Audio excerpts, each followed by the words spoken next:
Introducing the all-new Italiano range of pizza. Pizza Ultimo. Pizza Hut.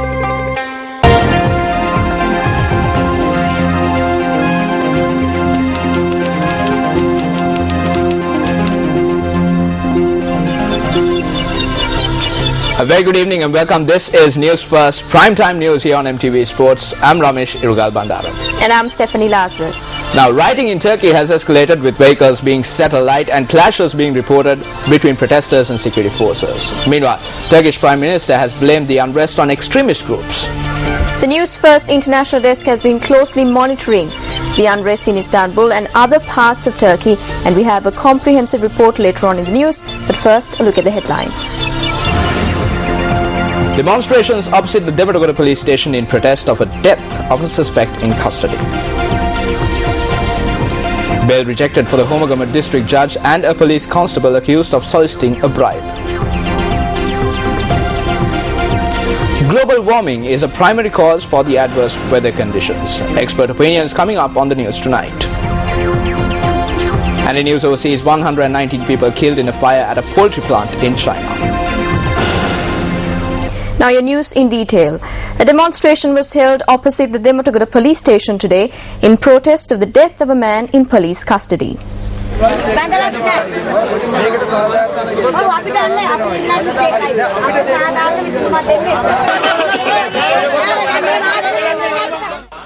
This group gathered opposite the Demirtaş police station today to voice their protest against the demise of a suspect in police custody. A senior police officer in charge of the area said the suspect was arrested in connection with a heroin-related incident. The police say the suspect, who fell ill this morning, was admitted to the National Hospital in Colombo. The police say the cause of death had been ascertained as a heart attack. However, charging that the suspect was a victim of police brutality, area residents voiced their protest.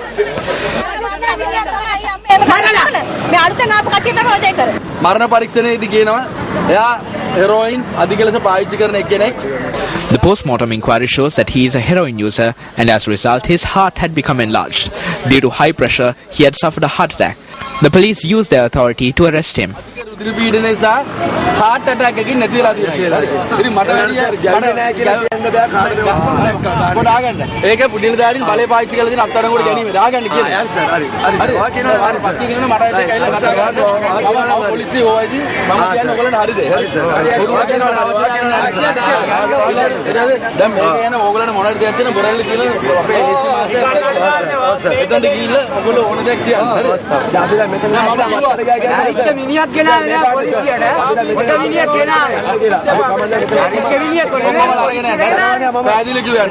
දවස් දෙකකින් අපිව ගෙන්න අන්න කුඩු තිබ්බා kilo එකක් තිබ්බා කියලා අපි ඒවා කරන්නේ. ඒව කරලා තියෙනවා.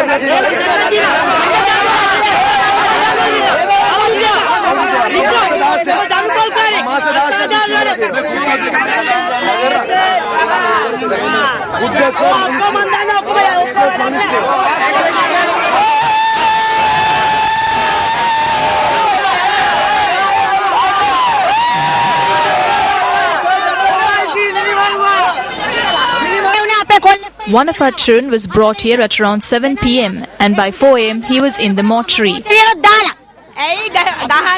Why was he assaulted and killed? 4 police officers assaulted him. That is why we are calling for justice to be meted out.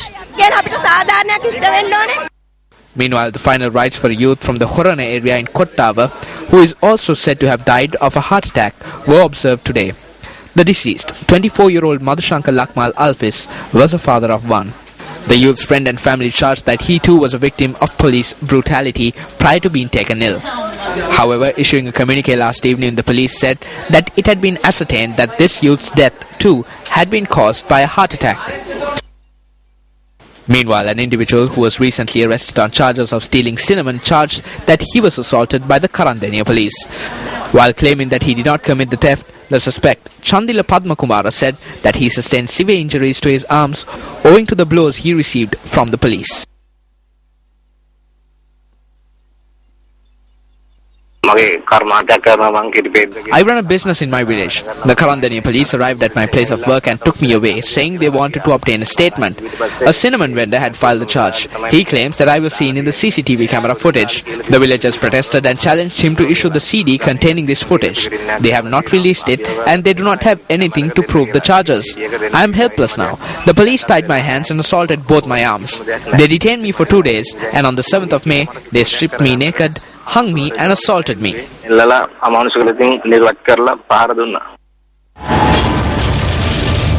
Thieves break into the residence of the chairman of the Sri Lanka Airlines. Item stolen: a Rolex watch valued at 4 million rupees, 11,500 US dollars and 10,500 sterling pounds. Police apprehend the thief within a few days. Chairman of the Ambilipitiya Pradesh Sabha assaults 2 policemen attached to the Panamure police station on the 26th of May 2013. 8 days after the incident, the suspect is still at large. Students who were involved in the recent clashes that broke out at the Sabaragamuwa University have been suspended. Meanwhile, the Inter-University Students' Federation charged that students are being suppressed by politicizing universities. Vice-Chancellor of the Sabaragamuwa University, Professor Mahinda S. Rupasinghe, said that a decision to suspend the group of students was reached at a meeting convened by the university administration.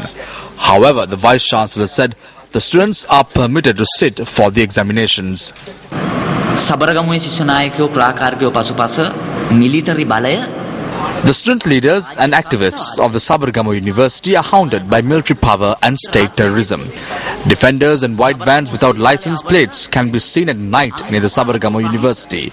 The interventions made by Minister S. Naika and the defence sector are extremely serious. The fate that has befallen our universities is now clear. Universities have today become a place of political refuge and a hunting ground of the government. දේශපාලන ගුබ්බෑයන් බවට පත් කරලා තිබෙන්නේ. ආණ්ඩුවේ දඩබිම් බවට පත් කරලා තිබෙන්නේ. Meanwhile, exams were held as scheduled at the Sabaragamuwa University today. A group of students of the Sabaragamuwa University blocked the Pabahine area on the Badula Colombo Road last Saturday in protest against the suspension of 5 students of the university. The police used tear gas to disperse the protesters.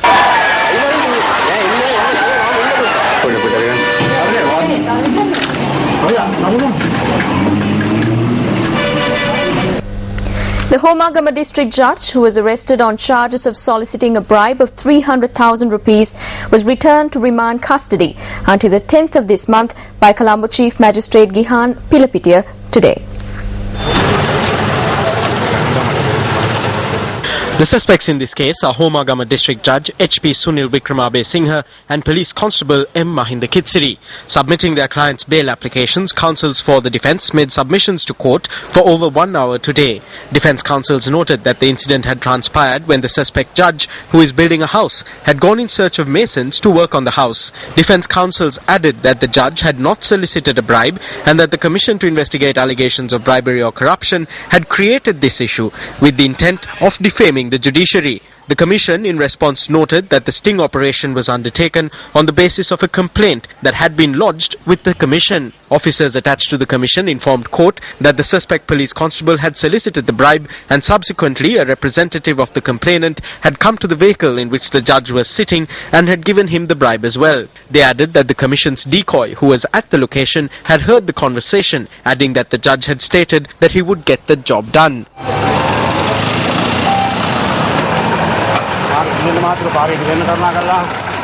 The Commission added that there had been 15 telephone calls between the first suspect, the police constable, and the woman who lodged the complaint. When the Chief Magistrate inquired as to whether these telephone conversations had been recorded, the officers attached to the Commission informed court that the list of telephone calls would be submitted to court at the next hearing. The Chief Magistrate ordered that the suspects be returned to remand custody and that the suspect judge be returned to hospital in remand custody.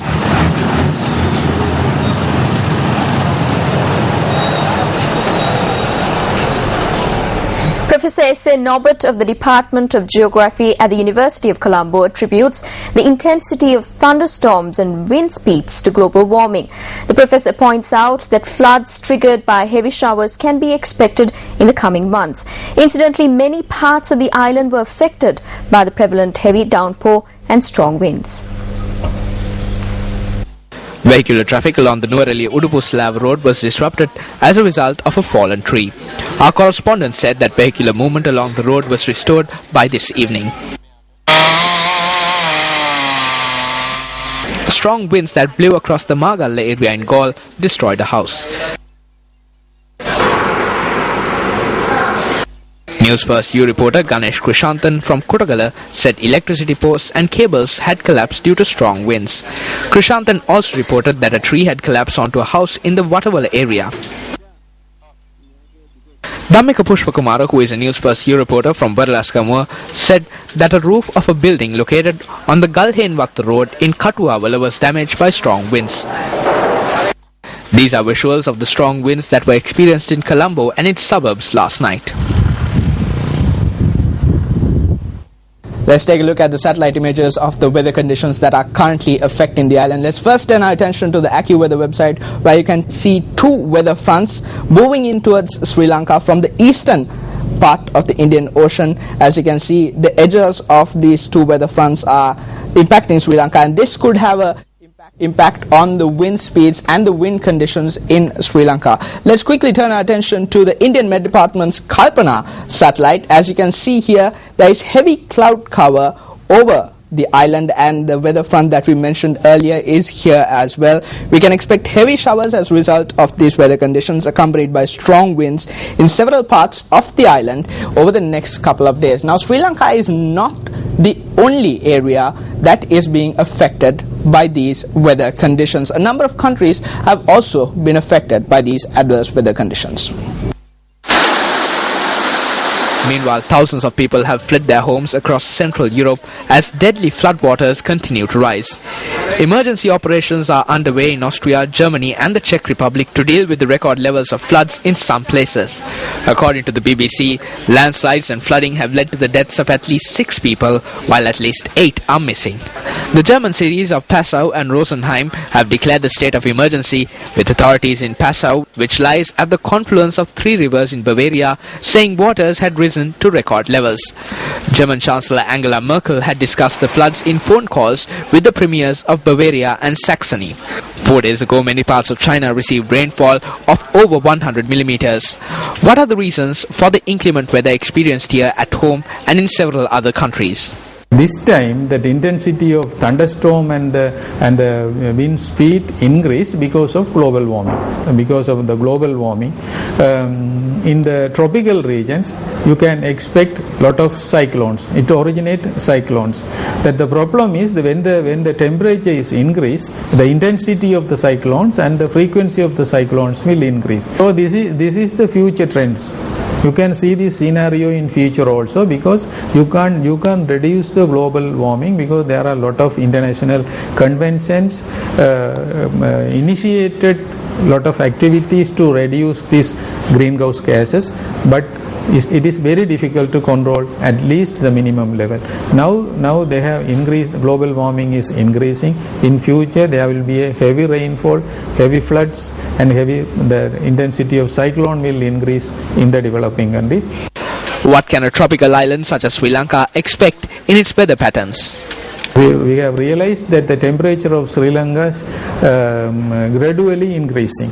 So this is not a very good signal. In future, that due to this temperature increase, end of sometimes July, August month, there will be a heavy floods in Sri Lanka, in the upcountry and other areas.